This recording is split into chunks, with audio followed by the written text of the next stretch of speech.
Can Indiana win the national championship? Google me.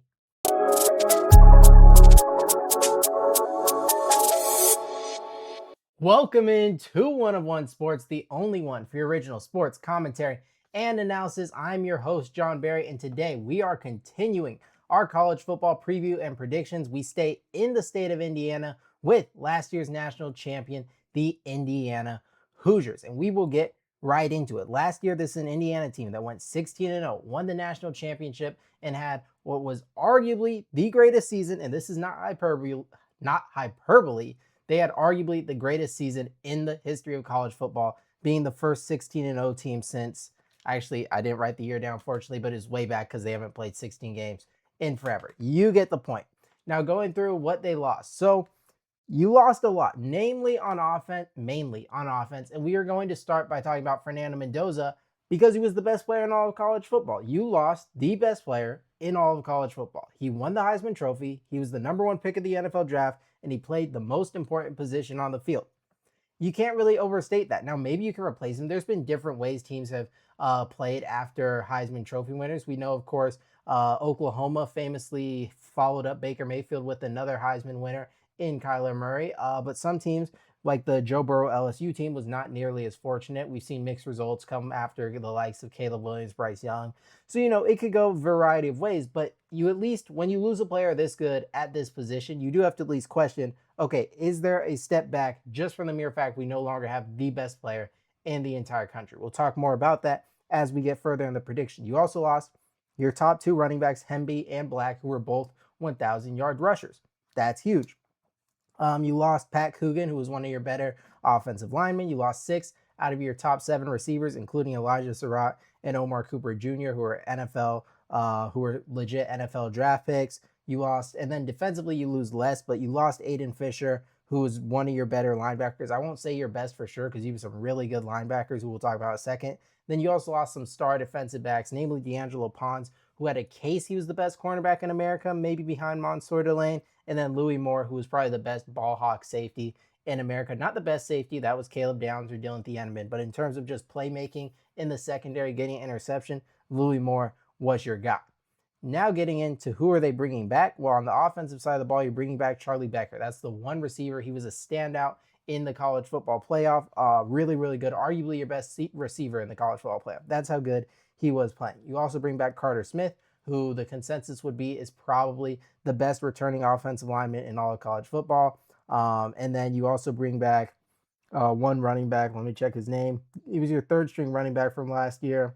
I don't know what, did I not write him down? Oh, Martin. Yeah, Martin. So I'll be honest, did not remember a ton of him, but he had over 500 yards. I mainly remembered the other two guys. But when he came in, he was productive. And then defensively, you return a bunch. On the defensive line, you return Tyreek Tucker, who's one of the best interior defensive linemen. On the edge, you just got news recently. If I made this video a couple of days ago, it'd already be outdated because Stephen Daly and Wyatt have been ruled eligible to play, and they're going to help you out on the edge. And then the linebacker core I mentioned earlier, Elijah Hardy and Isaiah Jones lead was one of the best linebacker cores in America. And then you still return some good players in the secondary, mainly Sharp and Farrell at corner and safety, respectively.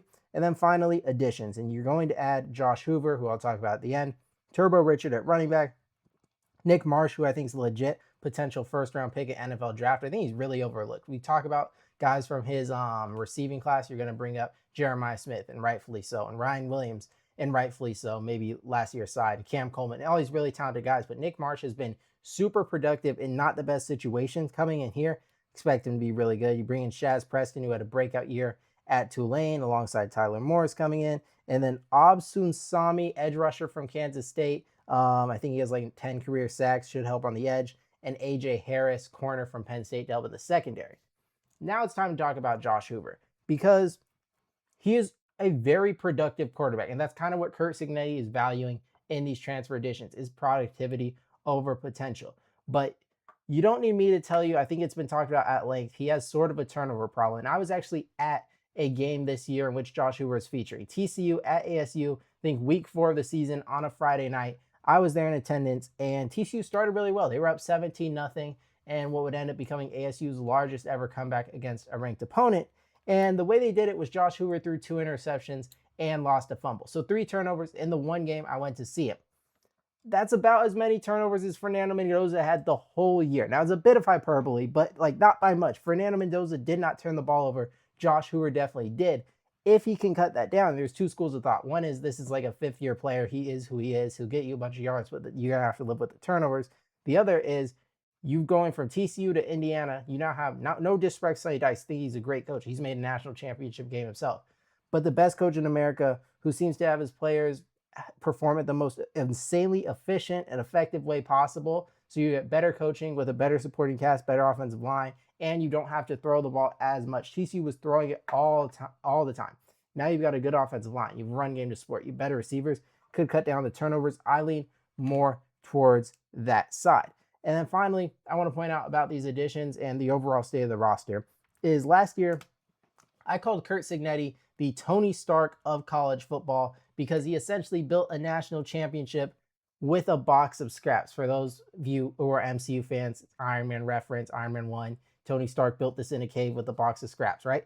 But so this year, it's a bit different. He brought in more guys, and he was asked about it in the media days, and he said, like in his reaction to you're now going to be the hunted instead of the hunter, how are you going to deal with that? And he said, I bought a bigger gut, which great quote, great answer, and actually does give off serious Tony Stark vibes, like Age of Ultron.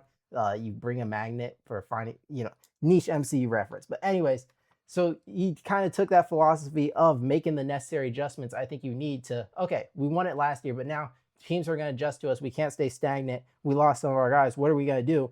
Oh, we're now going to have a more talented roster. Now, it doesn't necessarily mean you'll be better because the last year's team gelled so well and was so well coached and well disciplined and so smart. But this team, in terms of raw talent, I think there's a serious case is more talented. And with that being said, let's jump into the schedule.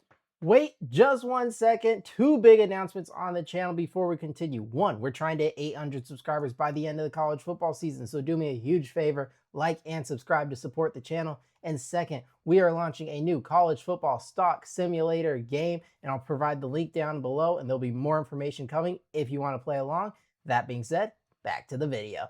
All right, I've got the schedule pulled up here, and we can get off to a fast start because Indiana's scheduled virtually nobody in the non-conference. Now, North Texas, this would have been interesting if it was a year ago, or if Eric Morris stayed, or if Drew Mestemaker and Caleb Hawkins, White Young were still there.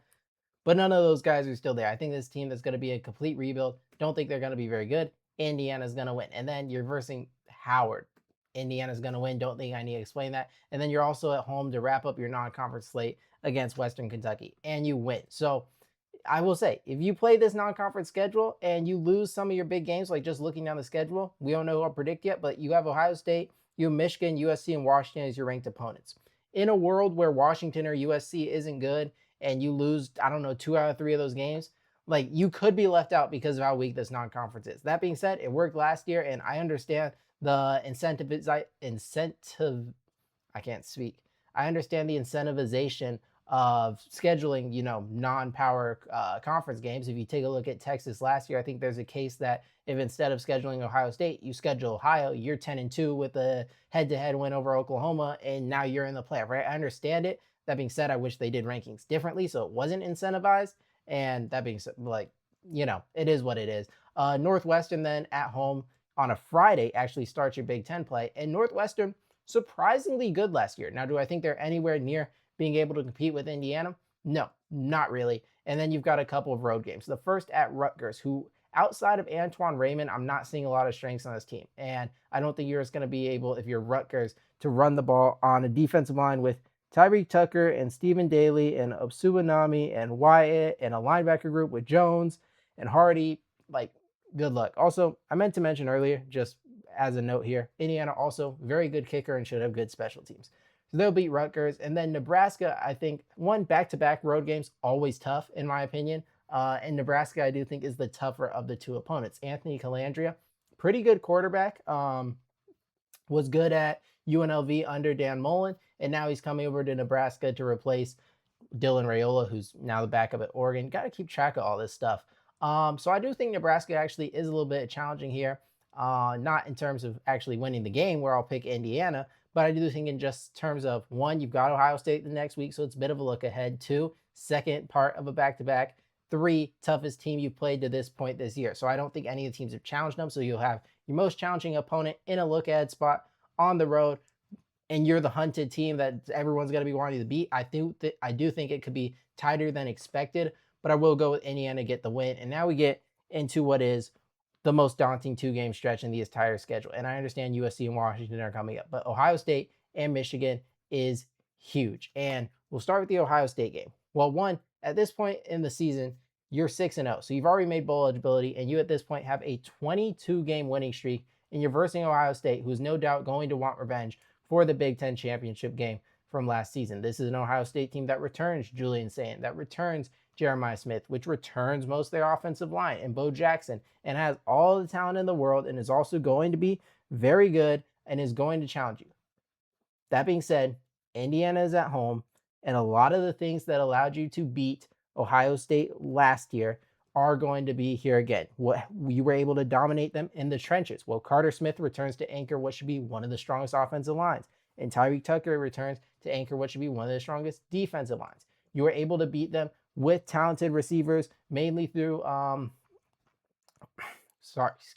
able to beat them with your talented receivers in one-on-one matchups. Well, Nick Marsh and Charlie Becker, I think, can be able to do that against an Ohio State secondary that's not going to be as good as the one that featured, I know he wasn't in coverage all the time, but Caleb Downs headlining it. So I do think a lot of the same stuff is there to win again. You won in the coaching match, Signetti versus Day. The one element I would be concerned about, if I'm Indiana, is in some of these bigger games, Fernando Mendoza's running ability and picking up crucial, say it's 3rd and 4, 3rd and 6, taking off and running, is something Josh Hoover doesn't really have. And that is something that could show itself in some of these bigger, more critical spots. That's really the only concern. But the rest of it is all there. You still have a really good secondary. You should still be better in the trenches. You're still better coached, and you still have wide receivers that can win one-on-one matchups. For those reasons, I think for the second year in a row, Indiana is going to beat Ohio State, which is just such a wild world we're living in college football. Fast or rewind just 1 year, 2 years, 3 years, whatever. If you told me Indiana in back-to-back years, not only will I pick them in back-to-back years because I did pick them to beat Ohio State in the Big Ten championship, but they're actually going to do it. So I'm going to pick against Ohio State back-to-back years in a row against Indiana, and I'm going to be right. If this were to come to fruition, like, that's just crazy, absolutely mind-boggling. And again, Kirk Signetti, best coach in college football. No one else could do what he's doing. That being said, you're now going on the road to Michigan after your biggest win, after a 7th straight win, 23rd straight win, really, in the 8th week of the season on the road with no rest. I don't like it. I really don't. And I think Kyle Whittingham is going to get a signature win in his first year at Michigan. Now, maybe it's Oklahoma. Maybe it's Ohio State. Maybe it's you. And Michigan, I expect to be a run-heavy offense. You look at what Kyle Whittingham and his offense coordinator did last year. You look at, I think his name's Jason Eck, did it in New Mexico before coming to Utah with Devon Dampier. Elite rushing offenses, really only trailing Service Academy. So I think Jordan Marshall, big year behind a good offensive line. I expect Bryce Underwood to run more. But it doesn't mean they can't beat you through the year, because Michigan, I think, is going to be improved as well. Andrew Marsh, Michigan has their own star wide receiver that's a Marsh, is going to be one of the better receivers in the Big Ten, maybe a first-team All-Big Ten guy. Buchanan's coming in, and that secondary really talented with Jair Hill and Smith Snowden and Ron Moore back and healthy, and John Henry Daly on defensive line. So I think they have the talent to match up with you. They're going to have the physicality to match up with you, which I like, because Kyle Whittingham is it's very rare a Kyle Whittingham team is going to get bullied in the trenches. Now, I know Ohio State doesn't have that happen to them often either, but I think it's even less likely for a Kyle Whittingham team to have that done to them. And I do think there's just an emotional toll of winning this many games in a row, of being unrested and having the pinnacle of your season. And maybe Kirk Signetti is such a good coach, there'll be no letdown. But I do think building off road game, now home game, probably college game day, game of the year, Ohio State, maybe it's 1 versus 2, hard fought, competitive, down to the wire, you win that. And now you're back on the road again against maybe the second best team you play all year, and a team that's going to be hunting for a huge win in year one under Kyle Whittingham. I think you're going to lose. I think Michigan is going to get the win here, which I know is controversial, and I know a lot of people will disagree with. Probably a lot of people have that switch, or maybe you have Indiana winning both, which they certainly could win both. They won 16 games last year. It's not last year's team. It's very rare you go undefeated back-to-back years in a row. I think you're going to lose one. I think it's more likely you lose on the road than in the big game at home. But I do think you respond and beat a Minnesota team that shouldn't be bad. Drake Lindsley back again. You have some talent on the D line, on the O line, but not Indiana level team. And that sends us into the bye week. And out of the bye, Indiana has two more really challenging games, two of the better teams in the Big Ten. So the Big Ten kind of has that big three. You got Indiana, you have Ohio State, you got Oregon. Then I think that next year is the Michigan, USC, Washington. Maybe you throw a Penn State or an Iowa in there with them. And USC, well, they kind of need a game like this, right? Lincoln Riley, there's some pressure mounting. They return Jaden Maeva in what should be one of the better offenses. But if you look at the kind of games USC is losing, Indiana's going to be better rested, the more physical team in the cold, at home, late in the season. I mean, I'm not picking USC to win that game. I think USC might score some points. Jaden Maeva might play well, but I don't think you're going to slow down Indiana. I think the physicality is going to bother him. I think the weather on the long road trip is going to bother him. And I'm not really hesitating about picking USC. I am, however, going to hesitate about picking Indiana over Washington because Washington, for the last few years, has been one of the best home field advantages in all of college football. The streak was broken last year. I think Ohio State broke it. But before that, they won 20 something consecutive games. They rarely lose at home. I think they did twice last year, though. And I think Jed Fish has shown in multiple stops now, mainly at Arizona, that his programs get better each year. So he was like 6 wins, and he's 8 wins. Now maybe he's 9 wins, maybe he's 10 wins. But I think another year with Damon Williams, who wasn't able to transfer, and I think will be one of the best dual threat quarterbacks, if not the best dual threat quarterback in all of America, is going to lead what is going to be a really good offense in a really tough environment with a team that maybe we'll see. We'll see what my Big Ten predictions have. What I have doing Washington, but there could be playoff implications on the line. Where Washington, if they win this game, they probably have Oregon to finish the season, so they could be playing like brutal 2-game stretch where if you win, you're in.